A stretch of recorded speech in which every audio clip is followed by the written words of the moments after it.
Perwakilan keluarga 8 petambang yang terjebak di dalam sumur galian tambang bersama dengan Forkom Pimda Kabupaten Banyumas menggelar rapat tertutup di posko Basarnas. Usai pertemuan, Bupati Banyumas Ahmad Hussein dengan tegas menyatakan lahan tambang tersebut ditutup dan tidak diperbolehkan ada aktivitas penambangan lagi. Hussein menambahkan meski belum membuahkan hasil, tim SAR gabungan telah berusaha semaksimal mungkin. Upaya evakuasi akan tetap dilakukan sesuai prosedur hingga 7 hari. Ya otomatis kami Forkom Pimda terbatas, saya, Pak Kapolresta dan Pak Dandim itu saat ini sudah sepakat bahwa ini harus ditutup total dan tidak boleh ada lagi kegiatan seperti ini. Kita akan tetap berusaha sesuai SOP yaitu 7 hari ini, masih ada 2 hari lagi kita akan tetap berusaha untuk mengevakuasi. Ya. Sejak beberapa hari lalu, keluarga dan kerabat dari 8 petambang asal Kabupaten Bogor, Jawa Barat yang terjebak di dalam sumur galian tambang datang ke lokasi dan turut memantau jalannya proses evakuasi oleh tim SAR gabungan. Keluarga petambang berharap tim SAR gabungan dapat menemukan dan mengevakuasi keluarga mereka. Harapan kami semua sih semua korban segera dievakuasi dengan baik ya, bisa secepatnya lah. Yang pasti support kami siap mendukung, kami siap membantu untuk segala hal yang mau dilakukan, kami siap diperbantukan. Tim gabungan dari Basarnas, TNI, dan Polri terus berupaya mengevakuasi 8 petambang yang terjebak di dalam sumur galian tambang emas di Desa Pacurendang, Banyumas, Jawa Tengah. Proses evakuasi sulit dilakukan karena lubang yang kecil dan penuh air. Lubang galian tambang emas ini sedalam 70 meter. Para petambang terjebak dalam lubang galian karena air muncul dari dalam lubang galian dan membuat tanah longsor hingga menutup akses keluar petambang. Tim gabungan masih berfokus dan berupaya melakukan penyedotan air atau pengeringan terhadap sumur galian tambang yang digenangi air tersebut. Tim mengerahkan lebih dari 25 alat pompa sedot air dan dioperasikan di sumur-sumur galian tambang yang ada di area pertambangan. Diperkirakan para petambang terjebak di kedalaman 45 meter di bawah tanah dan terendam di dalam air. Para petambang juga diprediksi berada pada bagian galian horizontal. Tim Liputan, Kompas TV. Saudara, memasuki hari ke-6 pencarian, bagaimana kondisi terkini setelah dilakukannya proses pengeringan sumur? Apa saja upaya yang dilakukan untuk evakuasi para korban? Kita akan tanyakan langsung kepada Kasih Operasi Basarnas Cilacap. Ada Bapak Priyo Prayuda Utama yang sudah bergabung secara daring. Selamat pagi Pak Priyo, salam sehat selalu untuk Anda dan juga tim Basarnas yang sedang bertugas di sana. Selamat pagi. Iya, Pak Priyo, ini adalah hari ke-6 proses pencarian dan juga upaya evakuasi terus dilakukan Basarnas terhadap 8 korban yang merupakan petambang asal Jawa Barat begitu ya Pak ya. Hari ini sejauh apa proses penyelamatan, apakah sudah ditemukan titik terang di mana lokasi para petambang ini yang diduga terjebak di sana? Baik, dapat kami sampaikan. Sampai hari ini kami masih terus berusaha untuk mengevakuasi korban yang terjebak di sumur galian tambang di Aji Barang ini. Nah, namun memang kendala-kendala yang selalu kami temukan yaitu besarnya debit air yang masuk. Kami sudah berusaha untuk membendung aliran sungai yang mengaliri sekitaran tambang, mulai dari hulu sungainya. Kita alihkan airnya dan pompa sedot air pun kita hidupkan 24 jam non-stop di setiap sumur yang ada di sekitar galian tambang. Namun sampai saat ini penurunan air tersebut tidak signifikan. Namun kami terus berupaya untuk melakukan penambahan pompa air yang kapasitasnya lebih besar. Ya, Pak Priyo, dengan segala upaya yang sudah dilakukan oleh Basarnas begitu ya, tadi juga menyetop debit air yang memang usahanya dilakukan, kemudian juga ada penyedotan gitu, tapi dengan evaluasi dan rencana operasi penyelamatan hari ini spesifiknya seperti apa Pak? Apa yang perlu ditingkatkan lagi? Baik, hari ini kita kerahkan tetap di 6 worksite, dengan catatan beberapa worksite memang sudah kita nyatakan clear ya. Clear dalam arti diyakini bahwa sumur-sumur tersebut tidak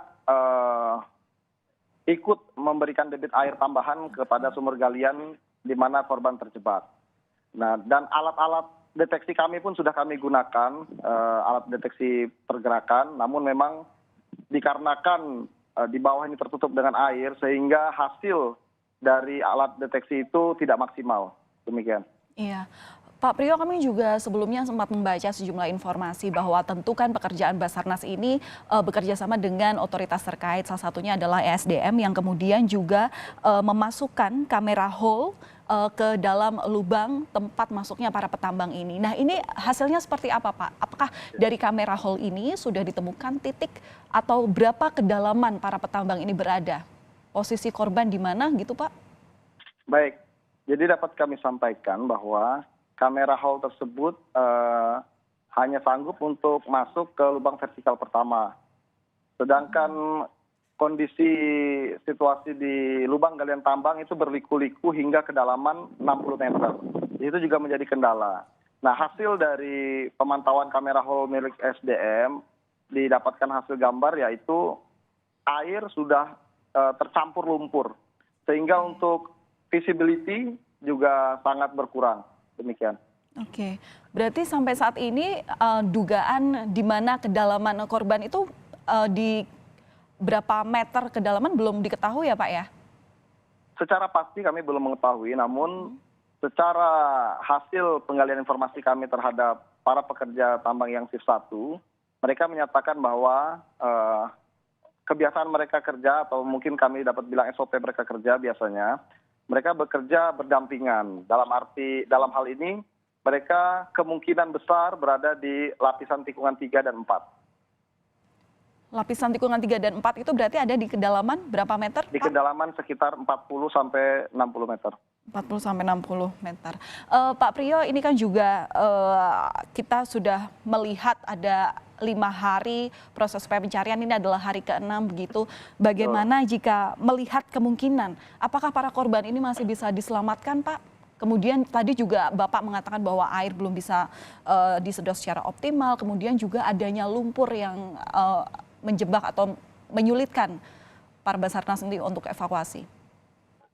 Baik, dapat kami sampaikan bahwa terkait kemungkinan kondisi korban, memang kita terus berupaya untuk memaksimalkan apa yang kita bisa lakukan untuk melaksanakan evakuasi. Namun secara logika, secara asesmen kita kondisi seperti ini, ya nanti kita akan lihat bersama seperti apa kemungkinan-kemungkinan itu. Namun kami dari Basarnas dan tim SAR gabungan, sekecil apapun kemungkinan yang bisa kita dapatkan, kita akan upayakan dengan keputusan-keputusan yang kita ambil bersama untuk melaksanakan evakuasi tersebut. Oke, artinya pipa plastik untuk menyuplai oksigen ini juga masih terus diupayakan ya Pak ya, masih bekerja ya Pak di dalam hall itu sendiri? Betul, betul. Oke, Pak Priyo melihat seperti aturan yang memang sudah yang sudah ditetapkan dalam undang-undang proses pencarian terhadap korban dalam suatu bencana ini kan 7 hari begitu, artinya ini adalah hari ke-6 dan besok adalah hari terakhir. Ini apakah sudah ada evaluasi atau rapat yang berkaitan dengan perpanjangan masa pencarian atau seperti apa Pak? Baik, untuk terkait evaluasi ataupun rapat perpanjangan masa pencarian, tentunya itu setiap hari kita pasti bahas, dalam arti dari setiap hasil pekerjaan yang kita laksanakan setiap hari tentunya akan mengkerucut pada apakah ini akan ditambah harinya atau tidak. Namun kita belum memutuskan, kita masih mengupayakan untuk bisa mengevakuasi dalam waktu 7 hari. Semoga ada titik terang dalam 7 hari ini. Amin, itu adalah harapan kita bersama. Sementara itu komunikasi terhadap pihak keluarga gimana Pak sampai sekarang? Baik, kami sampaikan terkait komunikasi dengan keluarga korban. Setiap hari memang selalu ada keluarga korban yang mendampingi kami untuk melaksanakan proses pencarian. Dikarenakan para saudara-saudara mereka juga kan mereka bekerja sebagai penggali tambang, sehingga mereka tahu tentang seluk-beluk lokasi di sini. Sehingga kami terus berkoordinasi untuk menanyakan, menggali informasi dan lain-lain. Dan kemarin kami sudah sempat berdialog bersama Forkopimda, dihadiri juga oleh Bupati. kita berdialog dengan keluarga korban yang dari Bogor langsung datang ke sini. Dan mereka menyampaikan kepada kami bahwa apapun yang hasil yang didapatkan nanti, mereka sudah merasa diwakilkan oleh kerja tim SAR gabungan yang mereka anggap sudah sangat maksimal dalam upaya usaha untuk mengevakuasi saudara mereka. Demikian. Oke, berarti hari ini proses pencarian masih dilakukan mulai pukul berapa Pak? Dan nanti untuk berhenti dalam proses pencarian jika ada tanda seperti apa Pak? Ya baik, setiap hari operasi pencarian itu dimulai dari jam 7. Dari jam 7 kita laksanakan asesmen, menggunakan alat-alat deteksi dan lain-lain. Nah, setiap jam 8 tim kita sebar ke setiap worksite untuk melaksanakan penyedotan air dan pembendungan sungai-sungai yang dimungkinkan memasuk sebagai suplai serapan air ke dalam sumur. Demikian. Oke, baik. Kita harapkan semoga proses pencarian ini terus bisa membuahkan hasil. Nanti ada tanda-tanda ataupun mukjizat begitu ya, yang memang bisa diperoleh dari upaya penyelamatan yang kini sudah dilakukan hingga hari ke-6. Terima kasih atas informasi langsung dari lokasi tempat terjadinya ataupun juga kehilangan dari korban petambang begitu. Kami tunggu Pak hasilnya seperti apa. Kami support Basarnas, semoga apapun upaya yang dilakukan bisa membuahkan hasil. Terima kasih sudah berbagi informasi bersama kami. Kasih Operasi Basarnas Cilacap, Bapak Priyo Prayuda Utama.